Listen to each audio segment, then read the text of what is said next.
And we are live once again. This is the Solvable Mysteries Podcast, the Maura Murray case, part 2. So this is episode 39, I believe. And once again, I'm back with Glenn. My name is Juras, by the way. Glenn, how are you doing, my friend? Doing awesome. Had a great weekend so far. Nice and relaxing. Okay, so that's probably an atypical weekend given the circumstances, right? Yeah, I mean, we're indoors so much these days, but yeah, I got a lot of stuff done. A little bit of this, a little bit of Right. that, and I'm ready to finish off our Maura Murray topic.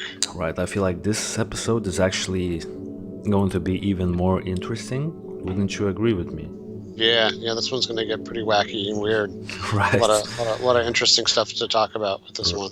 Right, I mean, okay, so let's, I guess, pick back from where we left off in part 1. So I believe we left off at the crash site, right? When Maura crashed her Saturn. Was it like Honda Saturn?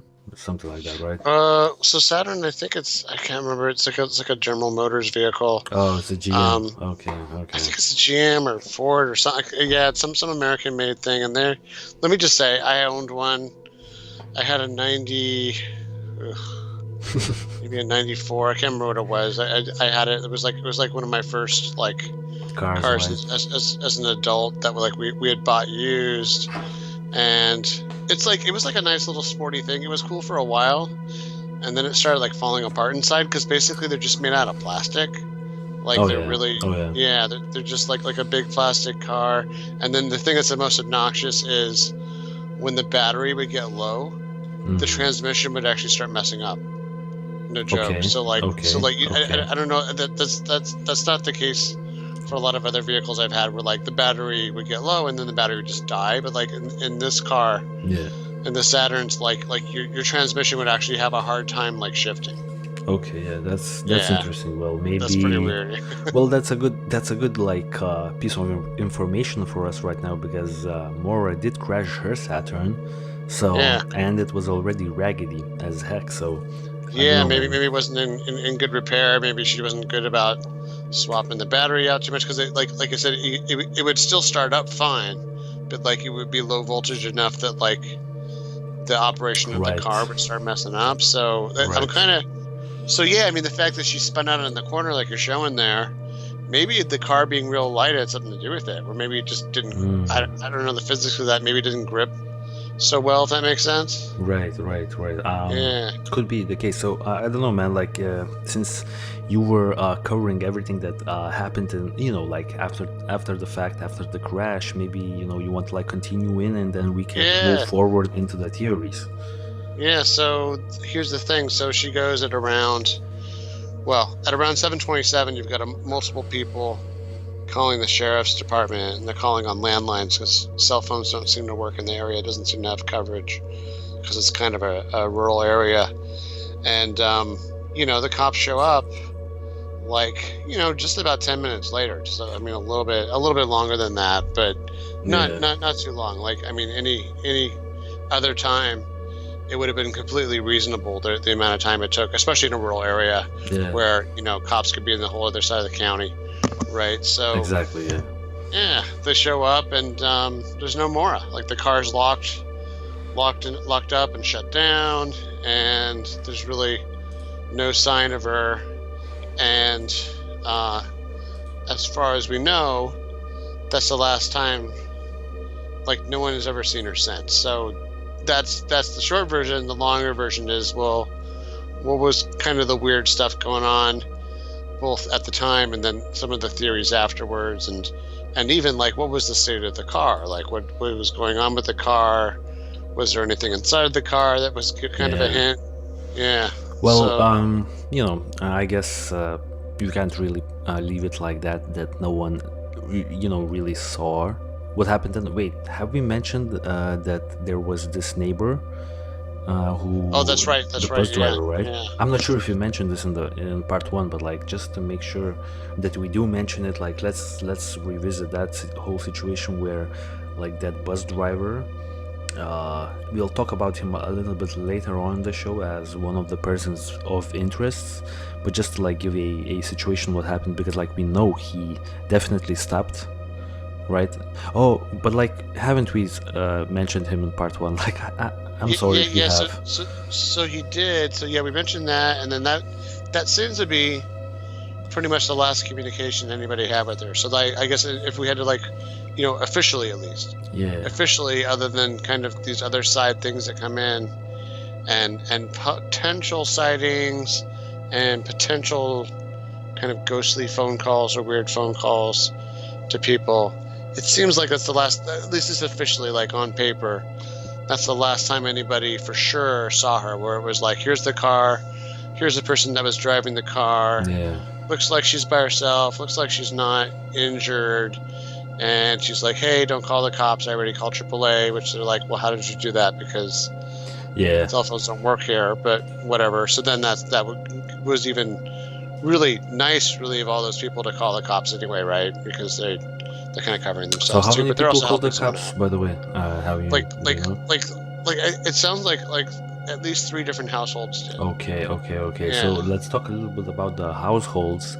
So as we can see from the map, the crash site that's like marked on the Google Maps right now, it's pretty close to like residential areas, where people live and stuff like that. So don't you find it a little bit interesting that none of these residents of these houses actually came out of their homes to check in on what actually happened? Because like, it just seems weird. If I was living in one of these homes, and I definitely, because from the statements, they definitely noticed that there was a car crashed outside of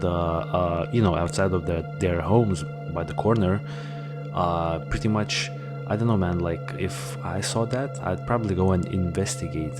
So either they were scared, either this was like a regular occurrence. I mean, this is a steep turn. Maybe this was happening all the time. Maybe they didn't really realize it was a car crash. One of the witnesses from these households, I believe the Westerman family, they describe seeing, at first they think they saw a man smoking a cigarette, like by the car. Then later on they retracted these statements for some reason, and obviously this case being what it was, these guys got implicated as well. So right, so yeah, Well, what do you think about that? Like, would you come out of the house to like check on what happened to the like car driver? Because I feel like I definitely would, So I have both a yes and a no. A yes in terms of like, you would think that would be the decent thing to do, because especially if you see it's like, anybody, but especially a young lady in an accident, you want to make sure they're okay, and like it doesn't. I guess the question would be, Maybe well, how there could were it like hurt? kids involved, or something like that. Oh yeah, it's true, right? Because they didn't know. I mean, they didn't. They didn't know until it was a man, if it's a woman, Yeah. It was dark. Family. If there's any injuries, it's true, right? Like I mean, like I would like to think, for like a really bad car crash, that I would stop and help. But then Exactly. the one thing I was thinking of is a lot of times when I've seen, like we were talking about, there's these places back east or anywhere where there's bad weather, where like just every time it snows or it gets icy, there's an accident there. And I was thinking, it is kind of dangerous to be around those same spots when that's going on, because there's just like one car after another keeps spinning out or sliding there. So like even when you're trying to help, like you could actually get hit by another car. Yeah, So that was the one thing I was thinking of, was maybe they just I don't called the know, yeah. police and they were like, let the police handle this situation, the rescue people come. Yeah, and That makes but sense. Yeah. it does seem a little bit, like a little bit callous. Maybe they're to used to not- this, yeah. Maybe this is a regular occurrence, and they're like, oh, here goes another car, let's call the police again. Maybe, maybe. Right, maybe. We don't know, like, that type of situation, but it's interesting. I guess, I don't know, man. You want to, like, bring up what was found, or should I say not found, in the vehicle? Yeah, so there was a lot of weird stuff. So here we already mentioned that there was the damage to the car was, like the the driver's side had damage in the left headlight. The car radiator had been pushed into the fan, so the car wasn't drivable. The car's windshield was cracked on the driver's side, as we saw in that one picture up high. Both airbags, so both passenger and driver's side airbags deployed in the front. So that's interesting that didn't bang up her face, because sometimes when those things go off in your face, they kind of bruise you up a little bit. But maybe this was not the case, Yeah, and then I guess the technology has definitely got better since like the first airbags. And then outside the car, there was red stains that looked to be red wine. And we already mentioned that she had bought like a box of wine, some kind of container. Exactly. It was like a 5 liter, I believe, box of wine. So it's like a lot of wine, Yeah, of like cheap wine. The best kind, man. It's great until later when you get the headache. Oh, yeah. And then he found an empty beer bottle, which I think I mentioned.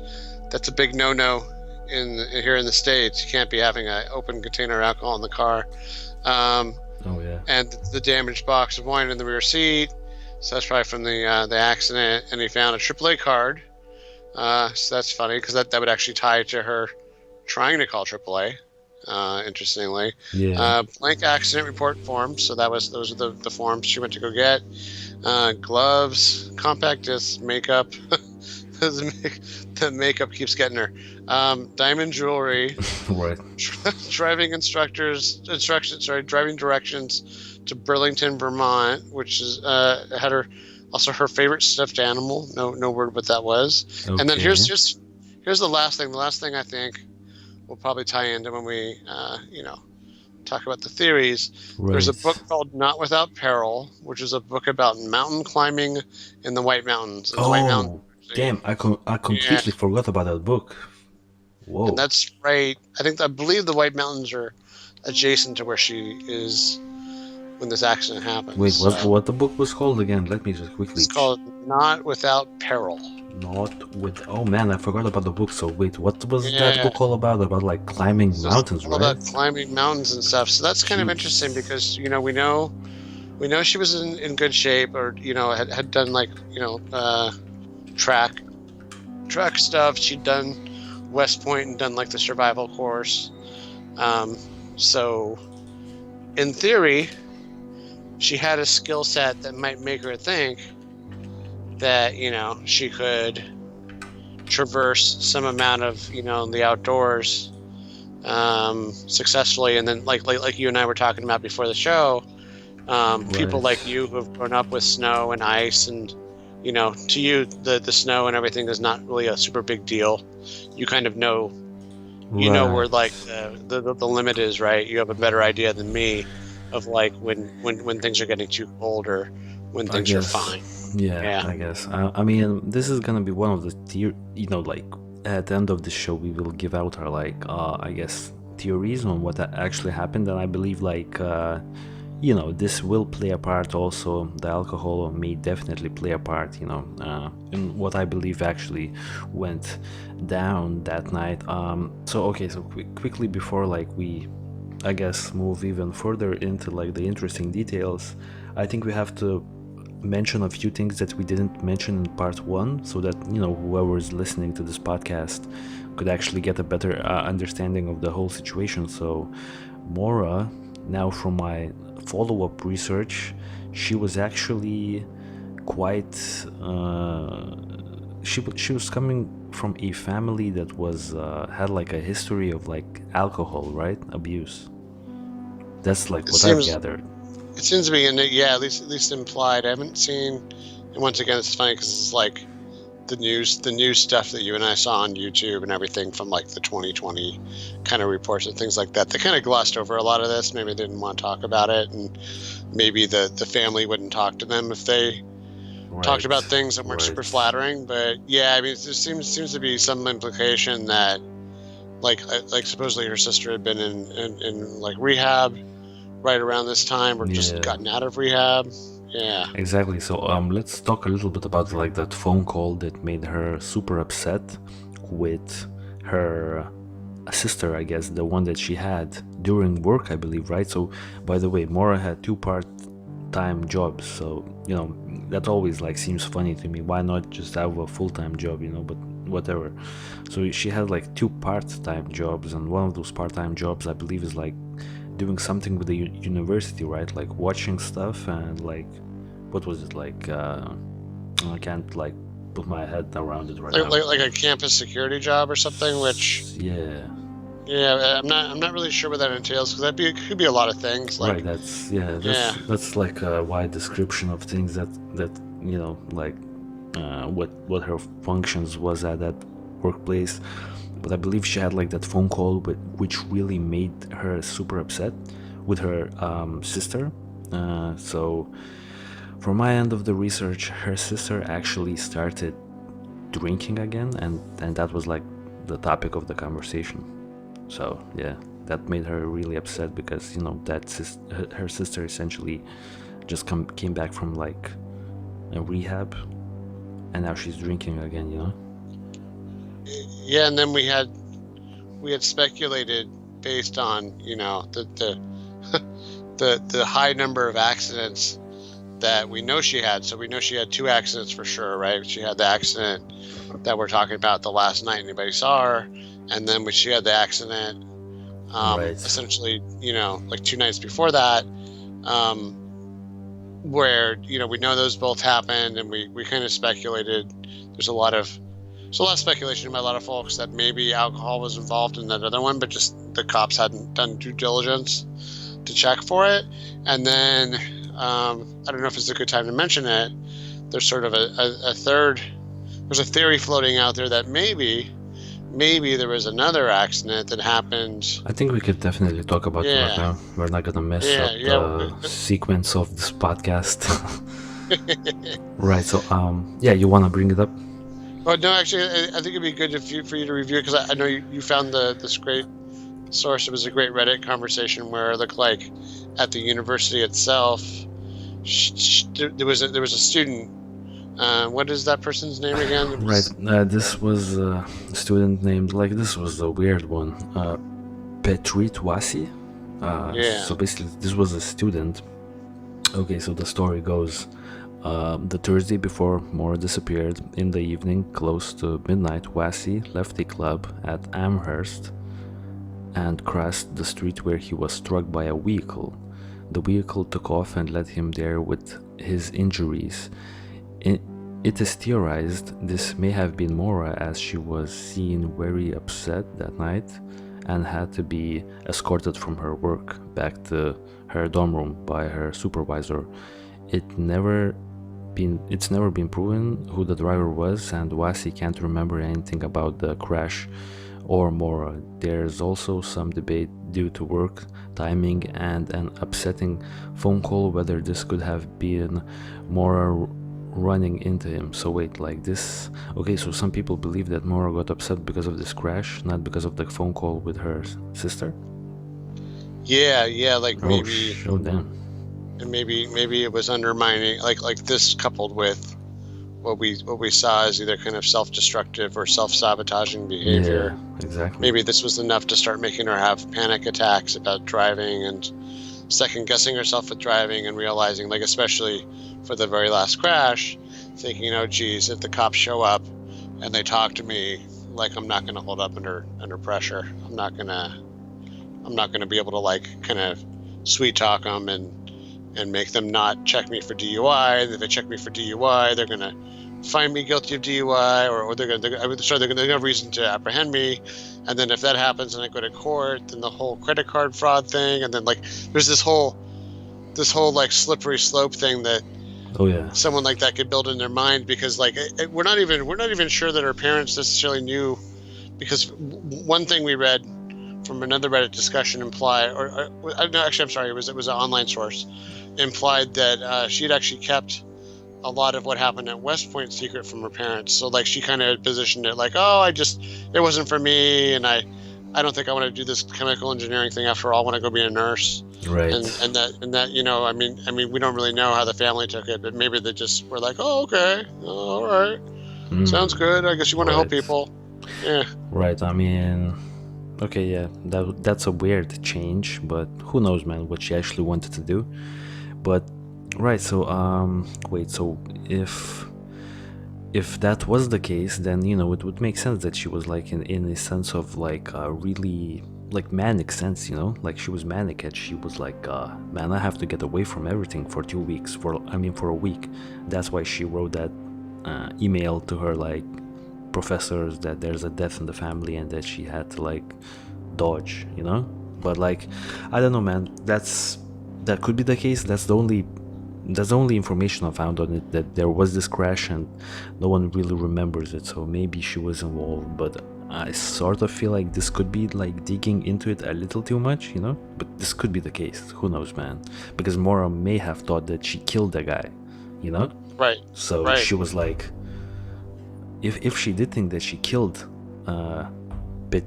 Petri Twasi, then she was like, man, I really need to like get away, not just mentally, but like get away, like to, cover my tracks Physically, a little bit, right? So then, yeah, I mean, that's it seems plausible. yeah. Once again, we don't have a lot of info, but I think it's a pretty interesting way to think about the case. Then another one that was interesting was, unfortunately, I want to make sure I get this right, so correct me if I have this wrong, but there was somebody who, a couple months after the case, are like, oh wait, there's all this talk about this, searching for this missing woman, and I just remembered that a good 5 or 6 miles down the road, I'd seen somebody that kind of matched that description. Walking, that was that connection. Yeah, I'm not really like super well knowledgeable about that particular situation, because but actually that could be a really credible source, because it does correlate with my like my global theory on what actually happened to Maura Murray. That does correlate with I believe what happened to her. That I will share that theory at the finish of part 2 of this case. But man, I don't. Well, who was? Right. Who was the one that we were talking about? The guy that wrote the song, the one that. Oh, like we will definitely get into those guys. Here we go. Do you feel like we should be getting into the I don't know, like the people of interest, like the ones that I found really kooky? Let's see. One other thing. So one other thing, and actually, like the rag. I was thinking like we should still cover like the rag in the tailpipe. Like that's the only thing that we still have to mention before we move forward, Yes. So I mean, I have to admit that when I read that part, I'm still completely baffled. Though I know you mentioned there were actually some pretty good reasons, and I even found a Reddit when it's funny if you actually Google. Okay, so just to rewind, what happened was one of the other weird things about the car was they found a rag stuffed in the tailpipe, and the rag had come from like the emergency kit of the car, so it wasn't like it was someone else's. Because you might think, oh, someone tampered with the car and did something to make the car shut down, and then ambushed her. That would be like, for this case, I feel like a lot of people would definitely want it would jump all over that. But then when you find out it came from inside the car, I mean, it doesn't make it impossible. I guess if somebody was really determined, they could have like broken into the. I mean, it's hard to break into a car without leaving, unless you're like an expert. But broken into the car and then like set it up and then. But I don't know. It seems pretty convoluted. And then like right, exactly. And then wait for that perfect, and then hope that on this perfect corner she's gonna crash. It's like this whole James Bond like setup. Like you don't need to do that. Creepos don't usually are not that patient. So So like that was the thing. It was weird. It was so. I mean, when you Google this, when you're like rag and tailpipe. The Reddit discussion about this exact case comes up, which is very. And the images, Maura's father comes up. Yeah. So it's just like perfect, because then there's like this ready discussion of it. So the discussion that I read, like nobody could really figure it out. Like some people were like, well, that's maybe if you're trying to have the exhaust back up into the car, that would be one way of trying to kill yourself. But then it doesn't really match like. Driving around the place, like if you were going to kill yourself with the exhaust, why wouldn't you just park in a garage and do it?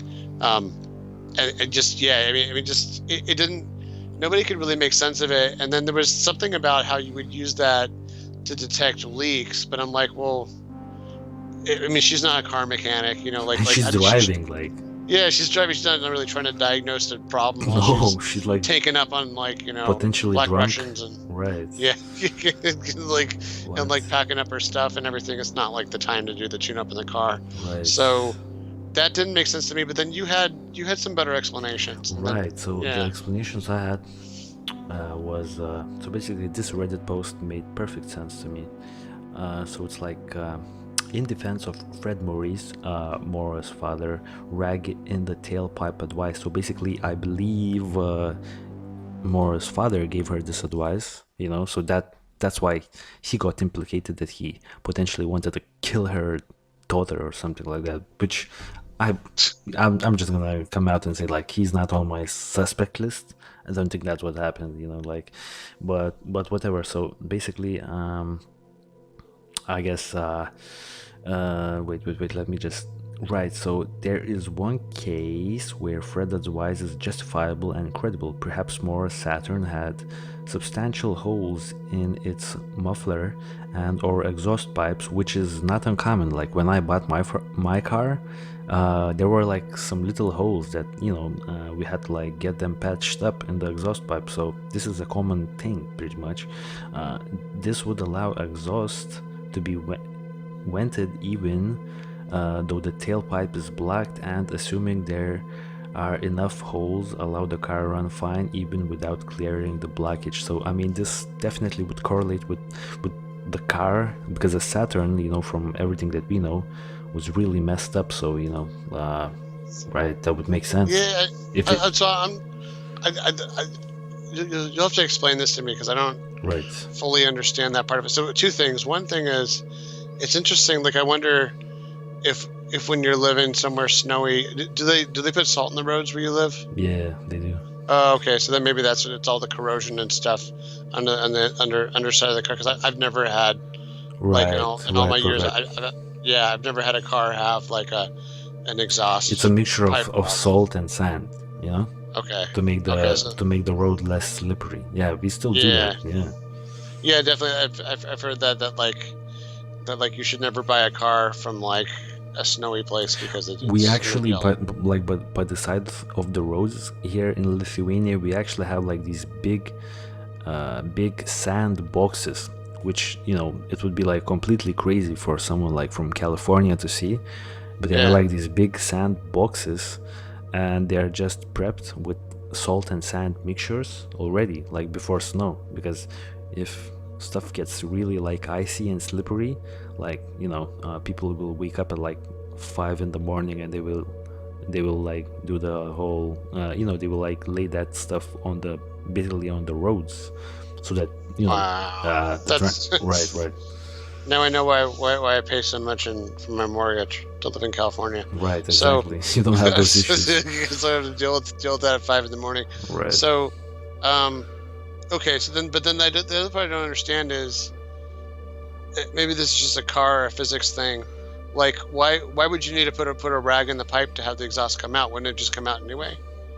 Maybe there's like too much ventilation. Yeah. Maybe it's like coming in the other side. Maybe it's a situation where, like, what I'm thinking right now is like, maybe how like these old raggedy cars, they like have a lot of fumes coming out, like black smoke coming out of like the exhaust pipe. Maybe you want to like hide that with a rag inside of it, so that it doesn't get ventilated that much. That could be the case. The Saturn is an old car, and it was beat up as heck, so could be the case. I mean, okay, so I'm pretty much discrediting this.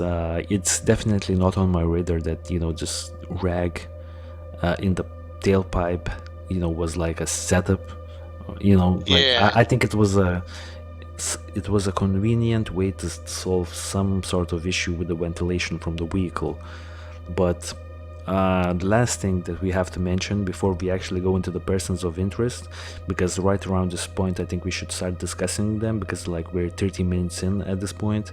So the last thing that's really interesting, and I'm not sure that if a lot of people are talking about this, thing, but like if Maura actually just drove from her like campus to like the crash site, after like going to the ATM and the liquor store, she would have arrived to the crash site and initially crashed her vehicle 2 hours earlier than she had, which means that there are 2 hours missing from the timeline. So there are like all sorts of speculations on what happened in those two missing hours.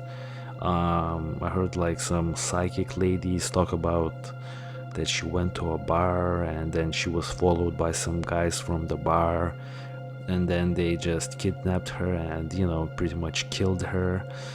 Like all sorts of theories like that. Now I think that's a little bit too much in my opinion. I mean, everything's possible, but like I don't know if that's what I'm leaning towards. I'm leaning towards that she probably just drove around like just I guess the general area, maybe stopped somewhere, had a few drinks, made some White Russians. Yeah. So that's what I'm leaning with. Like she was in a mentally messed up state, so who knows what she was doing. Maybe she was like taking stops, maybe there was like a toilet stop, maybe like like things like that. So honestly, if you like, honestly, that's how I think those 2 hours got extended. The timeline got extended. That makes sense because I mean she had kind of a history of like we said in the part one, she had a couple times where she'd kind of gone off on her own and had like a mental health day or something, but she didn't, like her way of doing that wasn't to go sit at home somewhere. It seemed like she would go get in a car and drive someplace kind of far. Right. Which, looks like that kind of happened here, but yeah, like that makes sense to me. I mean, it's not unusual for people when they're drinking or smoking weed or doing whatever, like, I mean, it happens next to my house all the time in the street or the street next to my kids. I mean, people just, it baffles me because I'm like, okay, well, I pay to live here, but like, is the sidewalk next to my house such an exciting place that you need to drink your beers and eat your fast food? But it happens all the time. So yeah, I mean, especially a nice scenic place like that, you're on your way, you're on a road trip. Yeah. There's like those, I don't know if you have the same thing in Lithuania, but it's not uncommon here for like kind of these like scenic highways and stuff. There'll be places to pull off. We don't have those, and, like, man. So and like park. Okay, yeah. we have like scenic highways. we have like we have actually. It's crazy, but like I take it for granted. But even kind of the backwoods areas, like there'll be places where you can pull out and just park there, like almost like semi parking lots or like we have those. Parking. I know what you're talking about. We have those, yeah. So that's definitely makes sense, just to pull up there, have a few drinks. Yeah. We have those. Have some drinks. Yeah. Relax, look at nature. Yeah. Right. So that's how I explain those 2 hours of like that are missing from the timeline. Now I'm sure some of our audience have even more information regarding this case. So just when we go into like all the persons of interest, we're definitely gonna miss a whole bunch of persons of interests, as well as information regarding the ones that we do end up covering. So yeah, we are not as well versed as like most of you guys in regards to this case. So leave your comments, I guess, describing what we actually missed in regards to this case, because like I'm sure we will miss some really interesting details, but like just to, I guess, be like time sensitive, because like we have a bunch of these guys that we have to talk about. Let's, I guess, begin, and we will start off with I guess the most obvious suspect, the bus driver, essentially the dude who was the last guy to speak to Maura Murray, which makes sense that he's a suspect, right? I'm just gonna quickly find him. Right, so I have this thing ready to play here, so let's just listen in on the dude. It's from like Discovery ID back in the day, so let's just listen into what he had to say, and then we can talk a little bit about him. So I'm just gonna play this audio for a few seconds, I guess. I couldn't see any blood on her face. and she was shaking like this. I says, okay, I'm going to go call the police.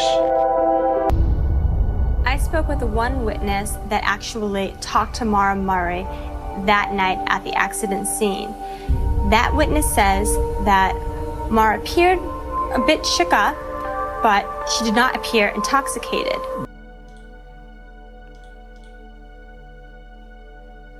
Yeah, you're still with us, man? Right. So I just played the clip. So basically the guy was like, she appeared shook up. She, insisted that I don't call the police because she already called AAA to pick up the car, but he knew that there was no cell phone connection, so his side of the version is that he went back home, called the police, and that was that. So this is the dude basically. So I don't know what to make of it. This is the only thing that I found that is implicating him in this case. He was essentially the last guy to talk with her. So what do you think, man? Do you think that this guy was involved in some sort of a way?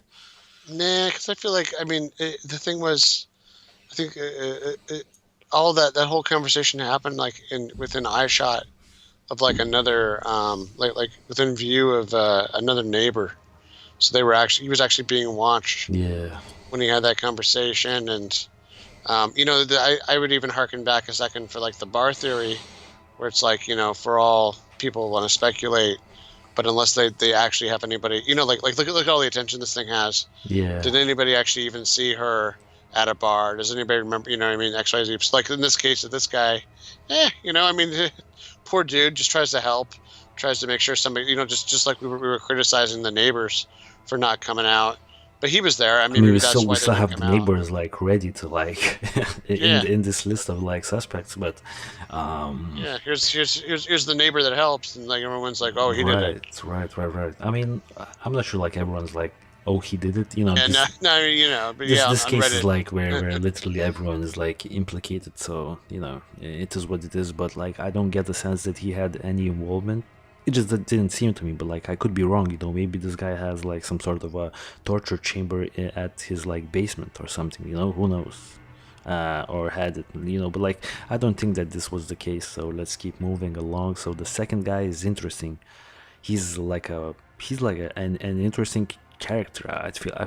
I'd go as far as to say that this guy is the most interesting character in the whole case. It's basically Rick Forcier. So this is the dude that you were talking about, like this is the guy that saw Maura allegedly. Wait, let me just give a quick, I have my notes here about this dude. Let me just read it real quick. So this dude lived relatively close. This is Rick Forcier. He lived relatively close to Maura's accident scene, just around the corner on Bradley Hill Road. He has multiple stories out about what happened the night of the accident. The first to come out being that he saw someone jogging about 5 miles away from the scene that night that would fit Maura's description. Over the course of time, he has made a lot of crude comments to townspeople, such as, "Maura is now cooking for me. She came to my door. She wanted to sleep with me," which has put him into a spotlight of leaving, to do with her disappearance. So basically he's implicated because he's an interesting character in this case. Like seems like maybe he wants some attention or something like that, or he's just having fun with it. That's why I am ruling him out. Before we finish up describing him and like giving our thoughts, was he involved or not, like, because I'm waiting to hear what you think, we have to play I'm not even gonna describe it. I'm just gonna like show this to the audience and like leave it there.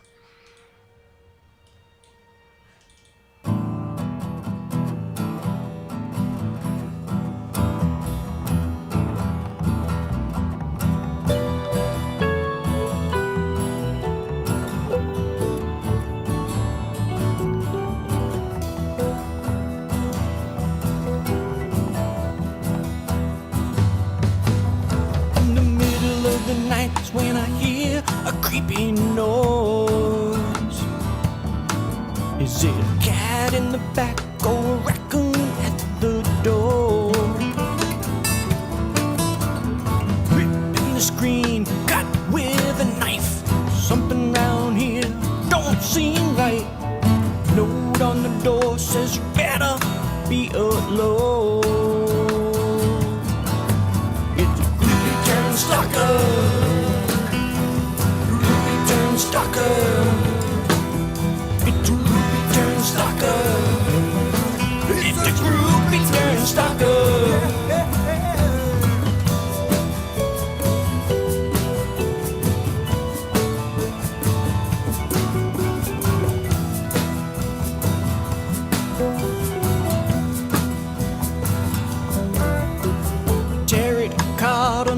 sees heart means death. In the midnight candle burning at my feet, and every day is like Halloween. Right, so I don't want to keep playing this song anymore because I feel like I'm gonna go crazy if I listen to this song even, a little bit longer. So basically, this is the dude who made the song, and he's also one of the witnesses who allegedly saw Maura. So I'm not sure if this is the same dude that you were referring to earlier. The guy who like saw her a few miles. Yeah, I think it's the same guy, right? Are we talking about like the same dude? I think so. I think it's the same person that was like, oh well, a couple months later they kind of put two and two together. I mean, I could be wrong, but I think that's the case. And yeah, I mean, it's kind of weird because it kind of reminds me of the William Tyrell thing the episode we did, where there was like somebody that once again somebody that seems to want attention or make a lot of weird comments about it, and they don't really help themselves out when they do that. I don't know if I feel like this guy feels super safe that he didn't do it, so that's why he's putting out all of this information. And I feel like he's definitely, like, I get why he's in the list of persons of interest for a lot of people, but at the same time, like, I personally just don't think he did it because, like, he would not be mocking the whole situation like that, so he's just a dude. He sings like okay-ish. Like his singing skills are not completely bad, so maybe he's like he wanted to be like a singer or something like that, but like it didn't really pan out for him, so he was like, this is an excellent time to showcase my skills in terms of singing, which were like still mediocre at best, but like he's definitely better than me, to say the least. So I don't know, man. I'm gonna go with a nope in terms of Rick Forcier having anything to do with the disappearance. Now I know this guy is like on the radar for a lot of people, so if anyone watching this podcast or listening to it disagrees, contact us somehow and leave a comment or something, because maybe we missed something that implicates him, but like those crude comments, I think they're just like attention seeking situation. I'm not buying that he was involved. Right. Yeah, I mean, it just, once again, it's just like, I guess it's a weird rural area with weird people, but he definitely wasn't the only sort of odd person or person who seemed to want to. I mean, that's the thing that's kind of annoying about these things, is that something happened somewhere, and I don't know if if this is just a normal human reaction, but it seems to awaken like the 5 minutes of fame reaction in people or something, where they all want to get their little moment in the sun. So there was is this a good time to talk about the A-frame house people? A-frame house people, as is like the neighbors, right? Yeah, I mean, that the neighbors are like the. Okay, so let me just quickly let me just read my notes, what I have on the neighbors, and then we can get into the neighbors, because we definitely need to keep moving through these suspects. So okay, so the other neighbors directly to the crash were the Moretts and the Westermans. So basically the Westermans also called the crash into 911, basically called the cops, speaking about a man smoking a cigarette, but could later not agree on if that was what they really saw. So they were like iffy, flip-floppy a little bit. So Cecil Smith was the police officer who responded to the scene that evening. There's a lot of weird stuff about this one involving whether or not he was driving police car 001 or 002. We're gonna like go into this guy shortly. How he knew he was looking for Maura. Okay, so I'm reading about like Cecil Smith now. Right. So that's like the police guys are coming up next. So basically, in terms of the neighbors, the only thing I have is like that they couldn't really agree what they saw. They allegedly saw a guy smoking a cigarette, but then they like were, maybe that's not what we saw, so people are thinking that they are involved somehow. They just lied. Okay, and quickly before you give your take on this, like, look at this could you imagine how many people are probably thinking, damn, I'd love to see what's inside this barn, you know? Like, I'm pretty sure a lot of people are thinking, they don't stack hay in this barn, you know what I mean? There's probably some freaky stuff down there, and like it would make sense. Like, could you imagine how many people were looking at the Google Street View and like probably looked at this car, wait, is this the car? Like, or something like that, you know what I'm saying? So that's all I have. Meanwhile, on it's Google, right? just a bunch of horse manure in there. Or maybe it was this house. Maybe there's like, maybe, you know what? I think I just broke the case, man. Maybe there's an underground tunnel connection between these two homes, and that's where they torture everyone who pretty much crashes down the road. It's funny. Right, so give your take on it, man. Like, I think it's a little bit suspicious. Okay, one last thing. There was something with police investigation, something with dogs, something. Yeah. So there was the okay, A-frame thing. So yeah. so it's funny because like the different This is sources A-frame, I right? read. No. So it's a different. I'll have to find it. No, an Okay. A-frame is like. Right. It's kind of a cool looking house. I kind of assumed that A-frames are for. I don't know if it's just a simpler house construction, or and I think it's out in the woods a little bit. Like I don't think it's right along the road. I think it's a couple miles away in the woods. So what it was Right. there was like two men. So there's this house, this A-frame. I don't even think these were the owners. I think there's like renters, and the A-frame is sort of like it's a kind of a house where it's like. It looks like a big A. Yeah. It was kind of a cool looking house, honestly. It looked like I was like, oh, I wouldn't mind living there. But I'm gonna I think find it's it by made, the way shortly. So yeah. Yeah. If you probably just do a Google image search, it'll probably come up. I will do it. Yeah, I'm looking was into in- it. Yeah. It was in one of those research videos I was looking at. So it was. I think they make it that way for like if you're living somewhere snowy, the snow just rolls right off the house. Yeah. Just straight down the sides of the A. So, yeah, what happened was there was a guy who he basically said that like his brother was weird and he was worried about his brother and he thought maybe his brother had been into some nefarious activities. And then depending what you read, like either they were both doing stuff or it was just a lot of insinuations. Holy shit! And then, it's definitely a creepy ass house. Oh my god. Yeah, there we go. There's like the A-frame, and it's interesting house design. I'd be kind of curious to see how it's laid out because I think that whole top part is like a huge living room. It's all messed up. Like the windows are cracked, you know. Yeah, it's a little bit. There it looks a little bit decrepit, but yeah, it's an interesting like house design. I'd be kind of curious to see how it's laid out inside. It looks like it has like nice big windows and view and stuff. But what was interesting was so this one guy basically tried to report his brother and made a lot of insinuations, and I think he even tried to pass on like he tried to give the police it was weird. It was like he tried to give the police this rusty knife that he claimed was evidence from his brother, and then they didn't want to talk to him. They thought it was weird. What was that all about?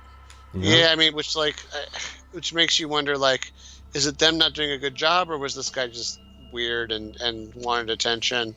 Just like some of the other folks want. And then he eventually contacts the Murrays and says, hey, the cops won't listen to me. Can you get this going? And I think eventually the knife does make its way to the police. But just that chain of custody of like the evidence is already pretty shaky. But they never seem to find anything interesting about the knife. Like there's no word that it was ever anything interesting to them. But the one thing, the thing was all of a sudden like all these like, I think there were like private detectives that volunteered in the case, and they did a couple of like searches of the house. So one of the only thing that was at all interesting, because everything else like they once there was like kind of a period where they couldn't even, the current owners or renters or whatever wouldn't let them search the house. Maybe they just wanted their privacy respected, but they would let them dig around in the backyard. They didn't find anything, nothing really at all. But then the one thing that was kind of weird, and this kind of ties back to our, I think it's our Madeleine McCann case, right, with the cadaver dogs. So once again, it's hard to tell how reliable these cadaver dogs are. Was that supposedly This is allegedly, because it's not proven by any actual document that we can look at. Yeah. Allegedly, cadaver dogs were brought in, and in one of the closets, they went nuts. They were like, oh, something was dead here, like a dead body. Right, yeah. Yeah. So that was an insinuation, and I think one of those two brothers, either one or both of them, are dead now. Okay.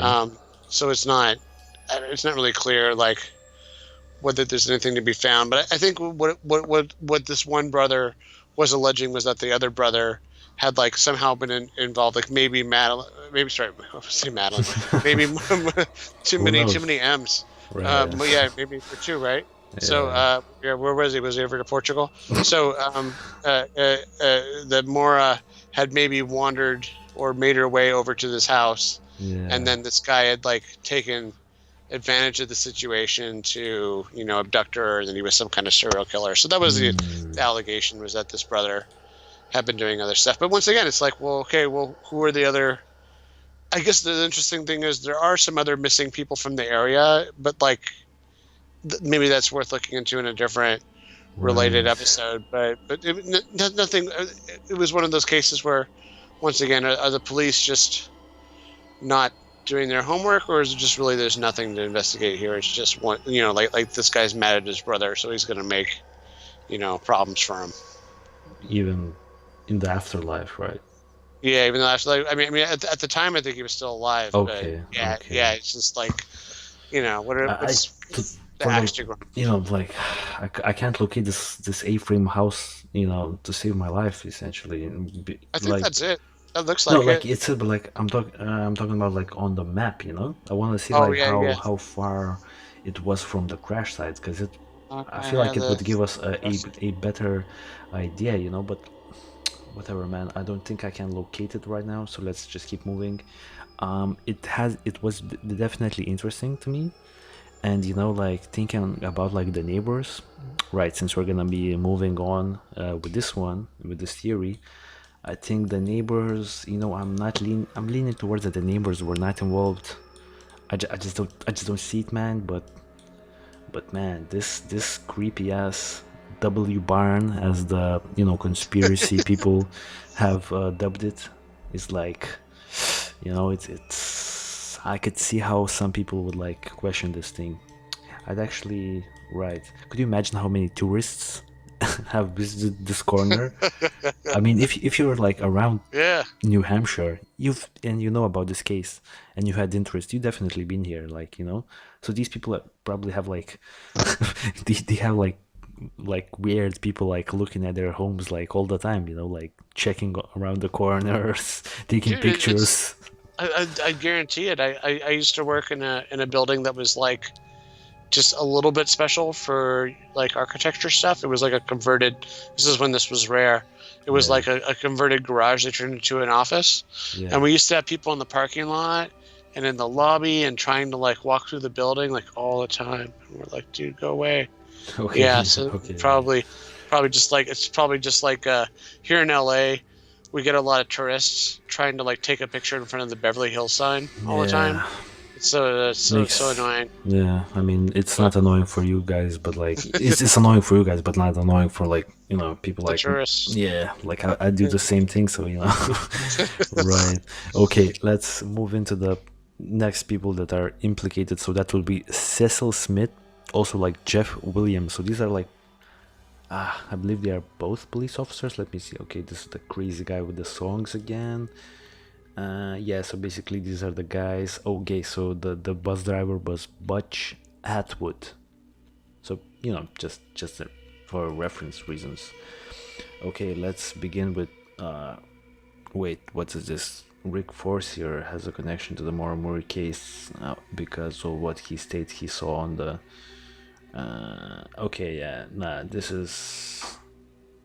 this is from what we have already covered. Now let's jump into these people. So this is Jeff Williams.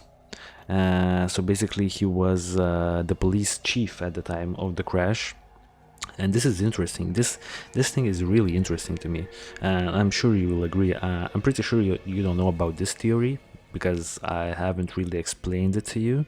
because I'm not like 100% like sure what the theory is, but like I know the basics. So basically, this is Jeff Williams. He was the police chief at the time. He was an alcoholic and a heavy smoker. His whereabouts that evening are unknown.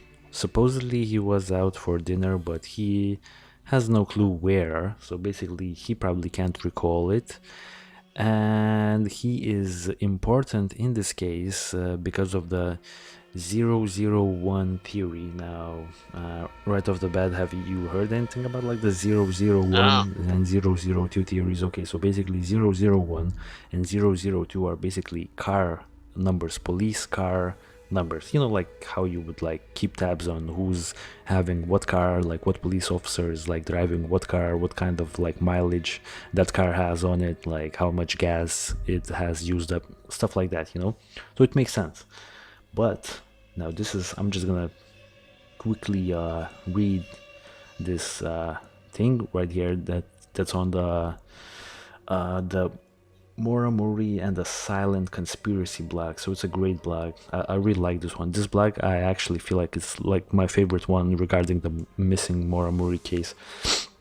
Okay, so there was a witness who saw a police car right around the same area and time when Maura Murray went missing. So let's just call it Witness A, because this blog called it Witness A as well. So Witness A called Harvard Hill PD a few days later around the 13th after hearing that a young female was missing from the scene to report what she had observed. Upon speaking with the officer and giving her version of the events, the officer admittedly stated, "You could not have seen the 001 SUV.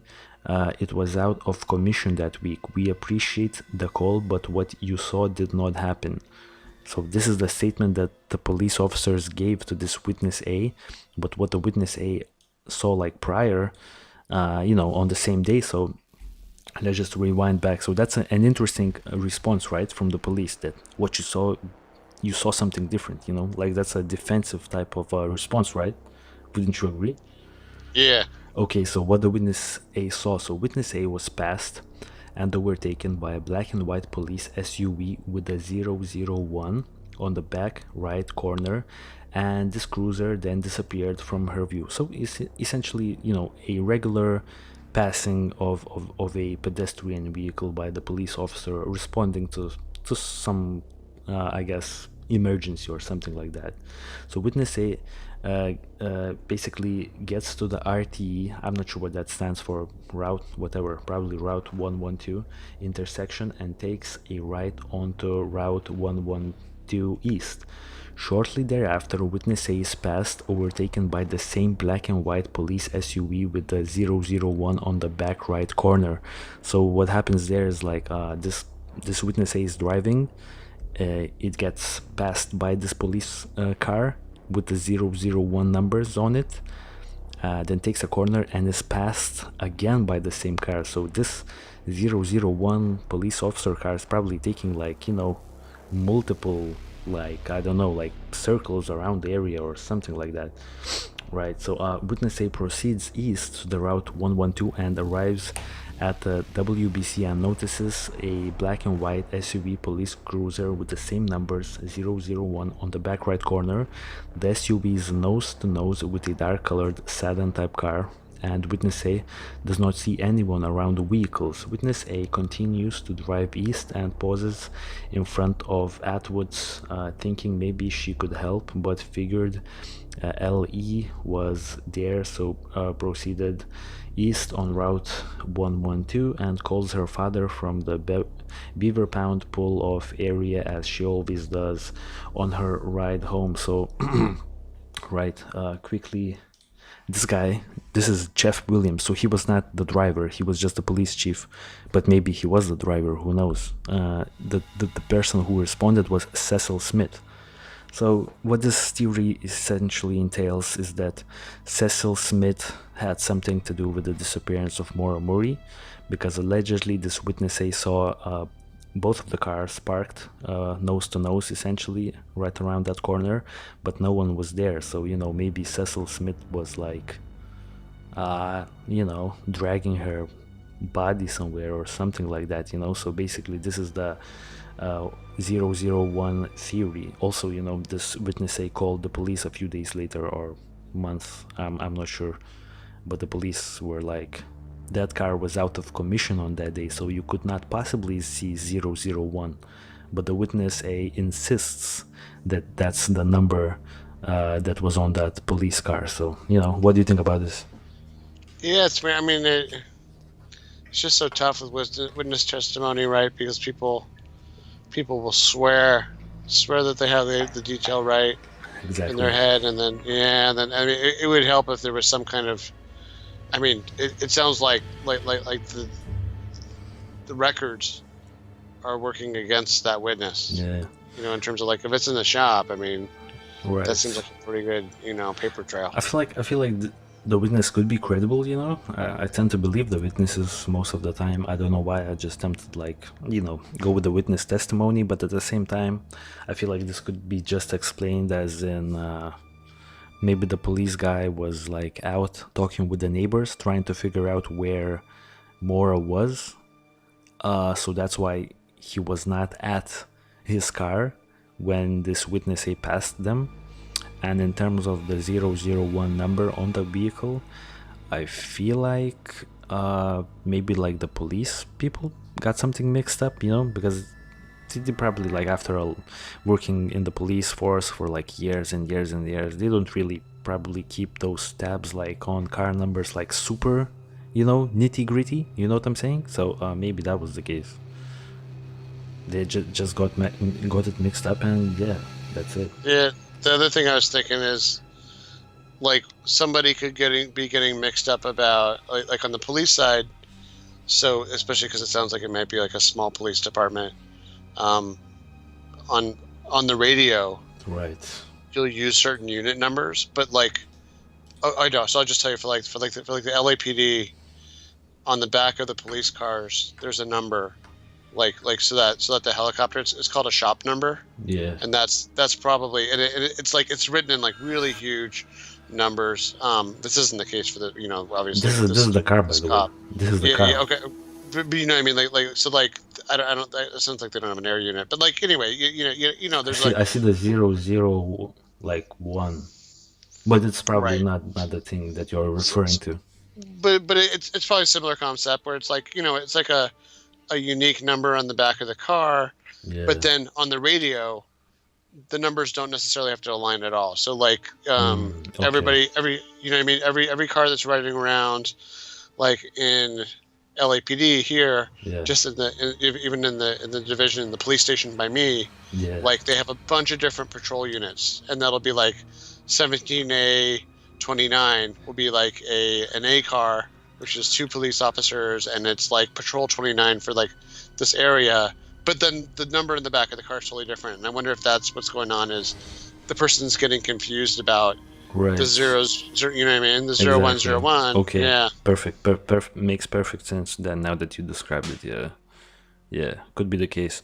Okay, let's keep moving forward. So do you like believe that someone from the like police had been involved in like her disappearance? Like I personally same here. I mean, I'm sure some people do, but it happens. I mean, it's funny because there's been like maybe we should find it sometime. I know Rogan's mentioned there was like this one suspicious case of like somebody going missing that like this. I think they even reopened the case. Like this I forget if it was like probably was Florida. I can't remember. It was somewhere in the South where like it seems like this one police officer was maybe tied to a couple of missing people, and like for real. So like goddamn. It isn't like it couldn't happen. But, exactly. Yeah. Everything's possible, man. Everything is possible. Yeah. Just this case. Yeah, it just seems like there's too much. Like the theory, right? Like my global theory on what happened. Like I feel really strongly about that one. So that's why I disregard the police people being involved. The other person I have marked here is Petrit Wasi. We already spoke about him. Not sure if we need to go back into details. Let me just quickly check if I have anything that implies that the guy Petrit Wasi had something to do with her. So basically, from what I'm seeing, Wasi, I don't have any reasons to believe that Wasi was responsible for her disappearance, because like he didn't even remember who hit him. So how would he go on a vendetta against Maura Murray for hitting him? I just not. But Petrit Vasi, I think we can skip past him because we already talked about him. Then we come to like, I think the person who is mostly talked about in recent times that I could find was good old Billy. You know what I'm saying? Billy, good old, sexual abuse charge having Billy Rauch. So this is Billy. This is a recent picture. He was like the boyfriend at the time. Now, man, I don't know. I didn't really go in crazy into like their relationship, because it seemed that they were both cheating on each other, right? Like, Billy was cheating on her, and she was probably hooking up with like Sarah's cousin, like one of her friends at the party, like right before she crashed her father's Toyota. She was probably hooking up with someone. Maybe that was because of retaliation, because Billy was also cheating. I don't know, man. It's just a huge mess with like Bill Rauch, I should say. Now, I'd probably be leaning towards just like let's just leave it there, because he was in Oklahoma, I believe, which is like over 1,000 miles away. So like it's really hard to kill someone and then come back to Oklahoma like that. I just know, man. Maybe this guy has like some sort of teleportation powers, because other than that, I don't see how he could do it. However, he had some interesting charges in 2011 that brought him back into the spotlight. Right, so this is Billy back in the day. So he has changed, like, we could just like quickly check, like he has changed a little bit, like everyone does. So what we have here, okay, so first is I found something about phone records suggest Billy right here knew about Maura leaving UMass on the 9th. So I'm not gonna read all of it because it's just too long, but like what pretty much this write-up entails is that he was manic at some point, and he basically didn't get a call back from Maura on that day when she was missing, and he was like calling her back like allegedly like 52 times in like quick succession. So he was acting weird in that regard, and people are speculating that he knew that she left UMass, and maybe she knew that she was gonna do some wild stuff,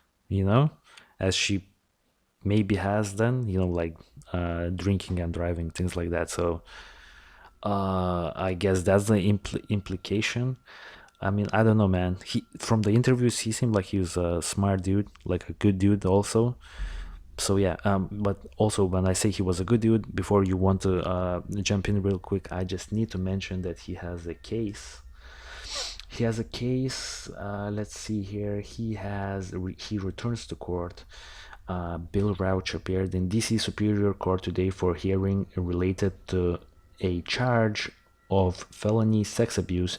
He stands accused of attempting to rape a co-worker in the office of Ray Group International in 2011. Since the victim shared her story, other women have come forward alleging behavior from harassment to assault dating back to 2004. So, like right around when Maura went missing. Yeah, and pretty much that's all we have on Billy. So yeah. What do you have to say about this dude? Yeah, I want to parse that out a little bit. That's interesting because on one hand, you could be like, well, okay, so let's look at the phone call thing for a second, and then real quick, I'll also mention he mentions a weird phone call that supposedly he got right after the accident. So that they parse that out. So the part about calling her like 52 times in a row, I mean, it seems really excessive, but I don't know if you've ever been in like a relationship with somebody where not like this, man. Not like that, but let me tell you the specific thing. So like nowadays, I mean, like, okay, so like I grew up in the 80s and 90s where most people didn't even have cell phones. Like when I didn't have a cell phone until I was like out of Yeah, college. no doubt, no doubt. Um, yeah, so back then, like if someone didn't answer their phone and you left a message in their voicemail and like maybe you call a couple times, like but then that would be crazy to call 52 times. But like now, let's say past like 2000, the year 2000, let's say, the assumption is most people had a cell phone. It does get kind of maddening when someone doesn't answer their phone. It's like, okay, we all basically have a radio on us now. There's no reason, unless your battery's out, like why are you not answering your phone? And what's annoying is, because I've seen this in my personal life, there'll be something important that goes on, and for whatever reason someone doesn't answer their phone. You find out later, oh, it's a problem with the phone company. Like I'm even having that now, where like there's so many fake phone calls that like the phone companies are not even delivering all the phone calls anymore because they're trying to like hedge against it. But back then that wasn't the case. Back then there were none of these fraud calls. It was like if someone called you on your cell phone, it was for real. So I could see, like you said, there's like this relationship issue. He's probably paranoid that she's gonna, like you said, get back at him, maybe. And he's just, it is manic behavior. It's not like mentally healthy behavior. But I could kind of, like, if you're just if you think that you could do something, you put it into perspective like really well, man. Because now when you said it, I can also see that. Yeah. He's like, oh, if only I can get her to answer this phone call. And what we don't know is, what if she did the same thing to him? So what if both of them are kind of in this like problematic relationship? It's young people, right? Young people, they're having a relationship. They're kind of, technology is still pretty new, where you can just get a hold of anybody anytime you want. So then when you can't, you're like, well, what's going on? What are they doing? You get paranoid. So that's one thought. Then like, let me just fast forward now to now, when all this stuff is coming out about him. It kind of makes you wonder, like, is there a chicken and egg here? Like did he like almost go crazy or get like a complex, like, oh gosh, if only I'd been able to get her to answer the phone, or if only I'd got her to listen to me, which is not like right thinking, but still, like, you know what I mean? Like, oh, if only she'd listen to me, she'd still be alive, and we'd have this relationship, we'd be married, and we'd have kids, and like this whole thing in his mind. Yeah. So maybe he became really controlling after that, out of this, like this. I mean, I'm making excuses for him, but that's just a thought. But okay, right. Here's the other thing though. Looking in Reddit, and I think it's been alleged it's been mentioned in the Wikipedia as well. So apparently, when he gave an interview 8 days following the crash to CNN, he says that he received Tuesday morning last week. This is the fun stuff. Yeah, continue, man. This is the fun stuff. This is maybe the last weird little factoid before we wrap this one up. This is a big hole in my theory. Like my theory is perfect, but at least it seems to me. But like this little detail that I'm sure you're gonna like talk about right now is like the only hole in my theory. Which is like, I believe that this was like a real thing that you're gonna describe right now. Yeah, and it's like one of those ghostly, like spooky things, right? Because it's hard to rationalize what it was if it wasn't what it implied. Right. So like he gets this voicemail right after the accident, like the Tuesday after the accident. He says, gets this chilling voicemail that was what I believe to be Maura, he says. This is his words. Whimpering and crying in the background. I could only hear breathing, and then towards the end of the voicemail I heard what was apparent to be crying and then a whimper, which I'm certain was Maura. Okay, well, just to pause this real quick. Why didn't he save the voicemail? Okay, so that's one thing. So like given the weirdness with him now, but could you back in 2004? I mean, you should be able to just not erase it. I mean, it wasn't all like digital like it is now, where you could access, like see the file. Right. But I mean, you could definitely like call the phone company and be like, hey, don't just play that thing back for the cops. So right. Like, you know what I mean? Like, I mean, there definitely was like an ability to subpoena. I don't know. Yeah, I don't know, man. Yeah, seems weird. Seems weird. Seems strange, but then I guess there's like a bunch of weird debate about this because Like some people are like, well, did that message even happen? Apparently, so it was traced supposedly it was traced to a Red Cross calling card, and then like someone else's explanation was, it was like some Red Cross worker trying to get in contact with him in reference to his request for emergency leave from the military. It's so weird because it's like, since we don't have the recording, we don't know how much somebody heard. Like what if it was just somebody like they dial you, they don't even realize that they're connected to your voicemail because your voicemail isn't set up right, or they got distracted and they're like, oh, is nobody even on the line? So like he's just hearing background noise. Right. It's kind of weird, like, and we don't know because he's so weird. I mean, well, He's so weird. Okay. Let me temper that. Well, it is alleged that he's weird. I mean, from the court system, he's like a real ass weirdo. He does some freaky stuff. So then it's like, I mean, there's a couple questions. If this was really her, it would be like, well, where did she get this Red Cross calling card? I mean, did she steal that too? And then where did she make the call from? Did she call from the A-frame? I mean, where did she call from? So why is that not? Yeah. Okay. There's a lot of questions, but it is like, I'll admit though, it is like one of the spooky kind of cool things where you're like, ooh, that's when you said that's kind of eerie, right? When you said, did she call from the A-frame? I almost started crying, man. It's just too much, man. Right. I mean, this is no laughing matter, man.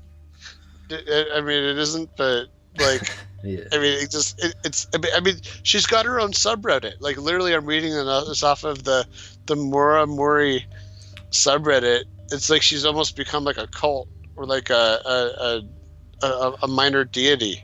I wonder if they do like the Maura Murray conventions in Vegas, Yeah, I mean, someday, right? Someday soon. MauraCon or something, She's like Elvis now, where everybody's seeing her everywhere. Right. Yeah. I mean, maybe not from the A-frame, but like, because you probably cannot use that card in the A-frame, wouldn't you say? Well, so a calling card is like, and this is like another one of those things that's kind of like old days stuff now. Like, I used to have a calling card from my parents' phone company where I could go to like a payphone and make a call anywhere in the U.S. at least, and just enter this number, and it would be like calling, not calling collect. It would charge against the phone account. So I think that's what they're implying is. Oh. Yeah. So like I mean, it seems so quaint today now when you have like free, like international calls and everything. I mean, you and I are talking for hours over Skype. Seemed really stupid, but back in the day, this was It was a problem. Like literally, like most people didn't even have a cell phone, and even your cell phone couldn't even necessarily call across the country without like big charges or. Right. So like especially if you didn't have a lot of money or your account wasn't set up to dial outside of like for me California, or you go to like a payphone and you don't want to put in like 10 quarters. So you dial in this. So I used to use something like that all the time. Like I think we had those. Yeah, I think we had those as well. But we still have the payphones, but they are like not operational. They're just like just for show, Museum pieces. Yeah. Right. So how she got those cards, right? I'm sure you were going to mention that Billy's mother actually gave her those cards for like Christmas or something like that. So is that what it was? Oh yeah. Didn't you know that? No. Right. So she got those cards from Billy's. Nah, she didn't steal it. Billy's mother actually. It was a weird situation with the cell phone situation, because like back in the day, I'm sure like things were not as simple as they are right now, but like they actually gave her the phone. Like Billy gave her the phone, and he was actually paying for the phone as well. He was no wonder he called her 52 times. Right. Like, answer the frickin' phone I bought you. Right, and but that's also controlling, though, right? Right. It's like, oh, now you have no reason to never respond to me. Right. Also, like Billy's mother really does believe that it was Maura who called, because they specifically remember giving gifts to Maura that were, those cards to use like the payphone or something like that. So the mother definitely believes that call was from Maura Murray, because they gave like those presents to her. So that's like, as I've said, like that's like the hole in my theory. But maybe it's not a hole. Maybe it could, because like, okay, before we move quickly to like the next sequence of like, because I still have like a few people that we still have to mention here. Like, can you make a phone call with that pay card, not in like in the middle of the woods? Like, that's my question, because it would sort of correlate with what I believe happened if, you could do that. Could you somehow use that card, Red Cross card, whatever it was called, to like call from the middle of the woods in New Hampshire? Is that a possibility? I mean, I guess the question is, she would have had to get into somebody's house. You know what I mean? So like if she broke into like, I don't know, someone's unused house or a gas station. You know what I mean? They're just right. If she was on her way across a large area and was like, oh, here's a gas station, I'm not even gonna go in the gas station. I'm gonna use the phone outside of the gas station to make this call and then dash back into the woods, or break into someone's like summer house. Right. Yeah. Okay. Yeah. Okay. So thanks for that. And I guess that sort of correlates with what I believe happened. Okay. Moving forward from Billy. So that's Billy. Also those implications that he had like raped people, leading way back to 2004. I guess would imply that he was a crazy person, but at the same time, he might have had something to do with Maura. But at the same time, man, like, he was in Oklahoma, I believe. So how could he have done that? I have no clue. So I'm thinking that Billy was not involved. Like, I just don't see this, too crazy. It's just too crazy. Then we are moving towards Kate Markopoulos and Sarah Alfieri. So these are the two girls. Now I have pictures somewhere. I think these are the girls, right? I'm not sure. Could be these girls, or these could be like some completely other random girls. So these are like Kate Markopoulos and Sarah Alfieri were friends of Maura, and they were at this party with Maura. Like the party that after the one that after Maura crashed her father's Toyota. They were at this party with Maura, but allegedly Maura hooked up with Sarah's cousin. So I'm not sure which one of these girls is Sarah, or even if these girls are what I'm referring to here, but like one of these girls' cousin allegedly hooked up with Maura. That's why they don't want to disclose what happened in that party in 2004. So that's why they never spoke about it. So these are like the people that saw Maura, like one of the last people to talk and communicate with Maura, but they don't want to like talk about what they know and what they saw. I mean, I guess it's normal behavior. You don't want this attention, but at the same time, you also get implicated, because this is a wild case. So that's all I have on them. So yeah, I don't know, man. You have anything to add on these girls? I don't think they're involved. I just think that they're like just some random girls that are just somehow are connected to like the whole situation, but not necessarily to the outcome of the situation. Yeah, maybe they were smart to keep their mouths shut, because it seems like anybody that was talking about it either got a whole bunch of attention or like was just part of like saying how great she was with all the shows we saw. Right. And then lastly we have Sharon Rauch. Now, not sure which one is Sharon Rauch. Sharon Rauch, one of these ladies is, I assume, the Sharon Rauch that I'm referring to here. Let me just quickly read off what I have on Sharon Rauch. So Sharon was Billy's relative. She flew to to New Hampshire directly after the crash and started interviewing people on her own accord. Also provided police with important records like her cell phone roaming bill, which is conveniently missing page 9. So I'm sure there's like a lot of theories regarding Sharon Rauch. Yeah, what do you think about that? I'm gonna try to find something about her, but yeah, like this is the last person I have on the list.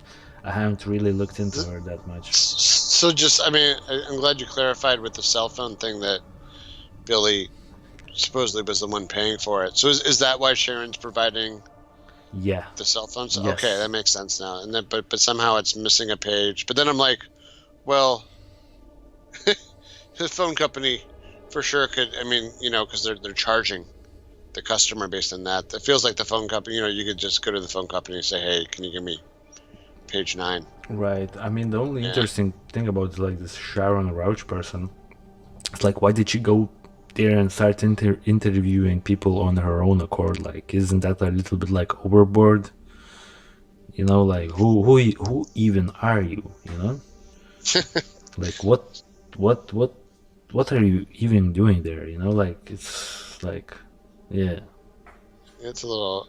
It's so hard to describe motives. Like it was somebody just trying to be real helpful because Billy is having a meltdown, or it's pretty Right. weird.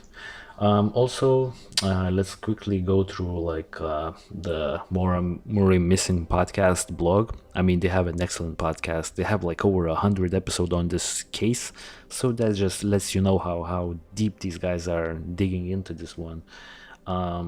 Case, I guess, cast of characters. So Fred Murray, Maura's father. Fred separated from her mother after she had an affair that resulted in a child. He lived in a dump of a house in Weymouth when Maura was in high school and was very active in Maura's career as a runner and pushed her to apply to West Point. The weekend before Maura disappeared, he visited her at UMass. So he was also like ex-military, and he was like a strict dude. So he like forced Maura to like, not necessarily forced Maura, but like, probably made sure that she like stays on track, and I guess was probably a big reason why she went to West Point in the first place. And maybe Maura didn't like West Point, maybe she wasn't into the whole like soldier situation, so maybe that was a source of friction. We have Julie Murray, a runner like Maura. Julie graduated from West Point. Okay, so yeah, this guy was probably sending his offsprings to West Point left and right, you know what I'm saying? She's still looking for her sister and asks for any info, even if it implicates family members. Okay, that's crazy to hear from like. Wow. Okay, Yeah. okay, like this is. I'd love to go to like family reunions in the Murray family. You know what I'm saying? Yeah. Wait. So just to rewind for a second. So I didn't realize. So you're saying that the marriage, that Maura's parents, it broke up because he had an affair and it ended up in a kid? I think that his wife had an affair. Oh no, his wife had an affair. Wait. Wait, yeah. Tell me that again. Fred separated from Maura's mother after she had an affair that resulted in a child. Wow. This is like a man. Those Discovery ID guys sure botched their like documentation on this one. Yeah. What the hell? Where was all this? I mean, no wonder he was the only one. It seemed like he was the only one. I can't remember if the mom was on there or not. Yeah. Maybe she was. I mean, by the way, the dad's Massachusetts accent was pretty distinctive. Yeah. It's kind of funny listening to it. I can't do the accent, but yeah. Right. So this is Julie Murray. So she says like, I'm looking into any sort of like theories. Even if my father did it, my cousin did it, my mother did it, my mother's new former husband did it, so she's like, so she probably knows some stuff. I feel like she probably knows some stuff about the family. The family is a wacky family, you know. We have Julie Murray. Oh, this is gonna be great. A runner like Maura. Okay, so this dude was like, oh, so this was Julie. Okay, wait. Okay, so Kathleen, not Caitlin, but Kathleen Murray, Maura's oldest sister. So this is the chick that called Maura and said she started drinking again, allegedly, and that's why Maura was like, you know, I can't like finish my shift at work, and she just started crying and asked her supervisor to take her home. You know, seems a little overboard, but maybe this chick was like super destructive when she was drinking. So yeah, I mean, I don't know, man.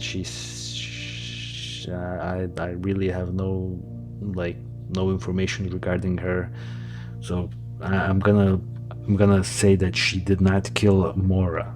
You know, that's all I have. Yeah. We have Fred Jr., Maura's older brother, Kurt Noble Murray, Maura's younger brother, a good kid, they say. Laurie Murray, Maura's mother, she died of cancer on Maura's birthday in 2009. Come on, man.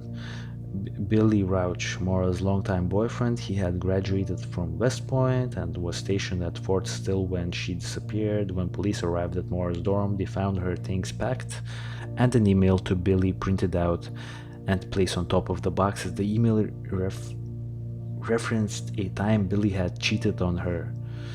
So this stuff is all over the place, man. Like, then we have like Kate Markopoulos, Sarah Alfieri. Okay, so these chicks are like the chicks I was referring to.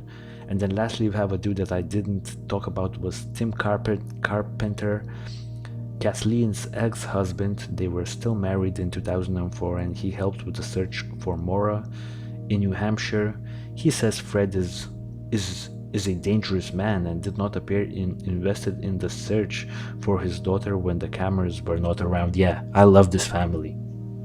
Yeah, I love this family. Oh, I love this family. Like, oh yeah, this is my favorite family, man. So that's pretty much the wrap up, man. Wow. Yeah, I mean, right. It's just a strange case, and then I guess it's almost stranger to me with all the different missing people cases, and the Madeleine McCann case, and all these other things that we've covered that are, I don't know, in some ways almost more troubling, because like Madeleine McCann didn't do any of these other weird squirrely things, right? She was just a little girl in her hotel room. But like Maura, so I guess when we get into what we think happened, I mean, it seems like she was starting to get on a path of either self-destructive or self-sabotaging or some kind of behavior that was implying that she was not not happy with her current course of life, or unable to handle the responsibilities and the path she was on. I feel like now is a good time, because this is a long podcast, but it could not have been any shorter than this, and I feel like this was as short as we could make it, because we could make like at least 5 more episodes, or like probably even 10 more episodes regarding this case. But now I think it's the time to discuss what I think happened, and I'm sure you're leaning in the same way, right? So yeah, let's break it down what actually happened. So okay, so this is my theory. Maura is at this party, right, with Sarah Alfieri and what was her name, Kate Markopoulos, something like that. She probably hooks up with this guy, Sarah's cousin. I don't know, man. Maybe they do have like some sort of maybe she does, maybe she doesn't really change what I think happened, but could only add to the tension. She is drunk. She's driving her father's Toyota. She crashes the Toyota. She's really upset about it. That whole situation goes down. She's super upset about it. I don't think she like hit Petri Twasi. I just don't think that happened, I think Petri Twasi could probably distinguish who hit him or whatnot. I don't think that's what happened. She's like, Maura comes back to her like the next day. She's like feeling really upset about her whole life situation, that she just crashed her father's new car, that her boyfriend is cheating on her, Billy, that she potentially also cheated on Billy as well. She maybe doesn't really like her college anymore, and anything like that. Maybe she hasn't figured out what she really wants to do. Also, her sister is probably just started drinking again, and she's having issues with her husband and like all of this stuff. So she's like, I need to get away from this whole situation for like a week. And then she emails her professors saying that someone died in her family, which was a lie. But that's a lie that I would make in this situation. I feel like it's the go-to. You just say that someone died in the family, and there's no one's gonna ask any questions. So that's like a perfect lie to make right there. She lies. She probably drinks a little bit. She drives into the hills, being like in a bad mental state, crashes the car, realizes obviously that whole situation with the bus driver when it goes down. She realizes that she can't get tested for DUI because I believe she was on probation for some other stuff, for like credit card fraud or something, and they're gonna bring out like the credit card fraud on top of the DUI. So she was like, I need to not get caught by the police right now.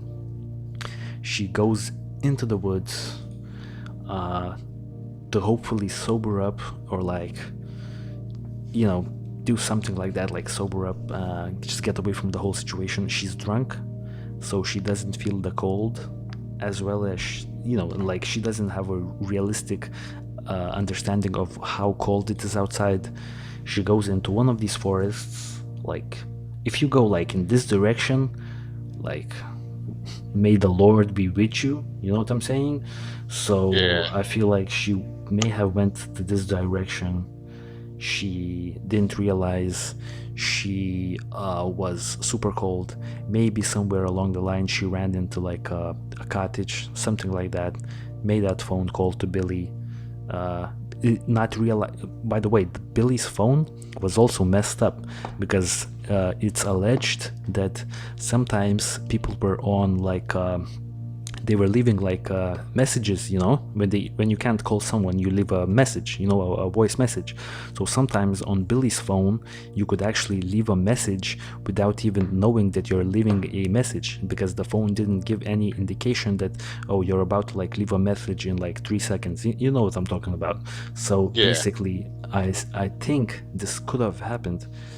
Billy's phone was messed up once again, and she didn't realize she was leaving a message, so she was just crying and then put the phone away, so but that crying and sobering stuff did, like, the phone did capture that part, so yeah. And then she dies in the forest because it's cold, there's nowhere to go, you're lost, it's dark, and you die. So that's my theory, what actually happened. Yeah, I mean, I'm in agreement with you. I mean, to me, and to some other people following the case, it seemed like it was somebody whose life was in turmoil, who was not necessarily happy, and like you said, her father's kind of strict, and maybe she doesn't feel comfortable, being more upfront about not wanting to do, what the path was ahead of her. I mean, so a lot of big changes. To go to West Point is a huge commitment, and it's a definite life statement about what you plan to do with your life.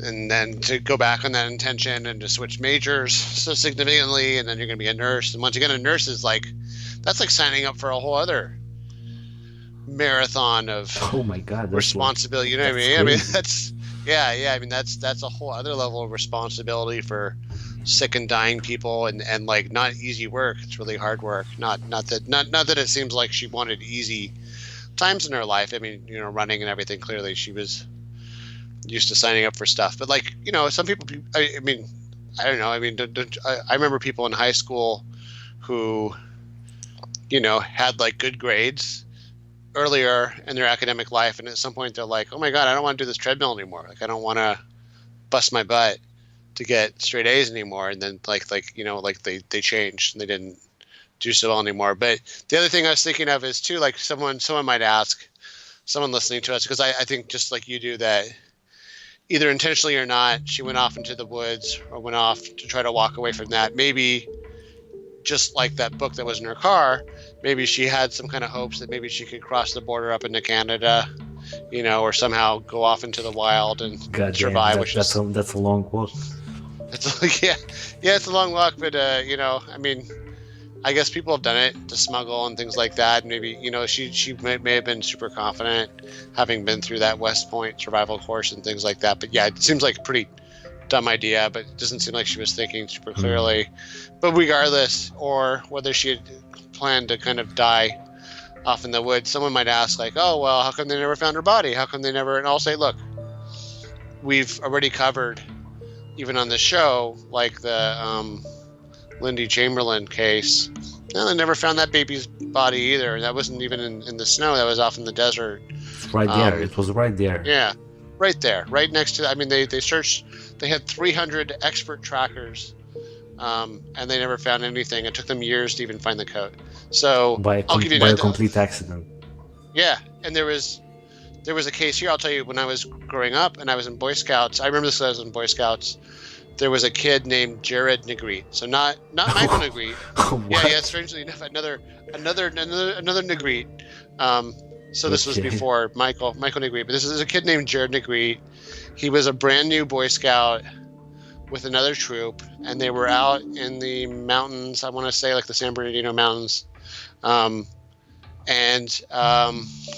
this was like during, I think that was the spring. So it wasn't, here in California, we do get some snow up in the mountains, but like it wasn't that kind of weather. So it was dry weather, pretty normal. He was hiking with his troop. He started falling behind, and the adults in the troop messed up. And they told him, for some reason, they told him to wait. There's like some dispute about what happened, but whatever happened, this kid on like a trail that was being used by a lot of other people gets separated from his troop.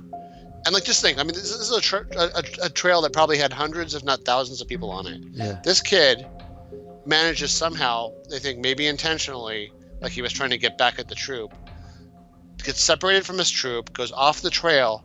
They never found him again. They searched all over that friggin' mountain. All over that mountain. The only thing they found from him, I think they found a piece of clothing, and they found, this is like early 90s. So they found like a, those disposable film cameras, I'm talking about? Yeah. Yeah, they found one of those that they think was his. It looks like he took a picture of his own face, maybe as like a message. Like that, hey, I'm lost. They found it like kind of down the hill a little bit. But this is on a big mountain. Never found his body again. And this isn't like a place that has a lot of wild animals. Whoa. I mean, yeah, there's coyotes and stuff, but it doesn't, it's not like Alaska or something, it's just, so it's like, where the hell is his body? Jesus, man, that's things happen. That's crazy. Nature's big, right? So just case in point, there's a lot of woods out there. We've already covered that. Like, look, if they couldn't find Kaylee Anthony's body in a friggin' city park in the middle of suburban Florida, right? In a neighborhood, like how are they going to find this lady? It's just a matter of luck.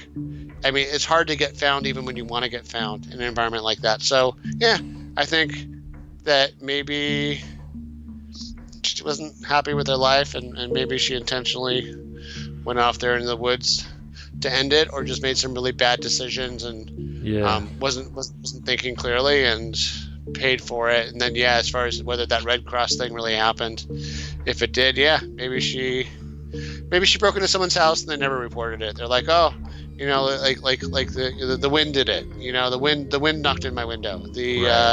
Maybe that phone call happened before she realized that she was going to die. Right. Maybe it happened like in the first 20 minutes of her like dodging the scene of the car crash. Maybe she was like, I need to get some. Maybe she just ran somewhere. She didn't know what to do. She was like, I need to call Billy and like ask for advice or something, right? Yeah. And then like to your point, maybe she was fine the first 24, 48 hours, and then at some point, like if she actually did want to go up into those mountains or whatever, maybe that's why it's so much harder to find her. Is the longer it went, the further she went away from that scene. Right. The harder, the radius just gets so much bigger that you'd have to search. Oh yeah, I mean, definitely. I feel like her remains are somewhere in that forest. That's just my, that's just my theory. I mean, the father did search the forest pretty thoroughly. At least that's what he states. And he definitely seems to be involved in the search.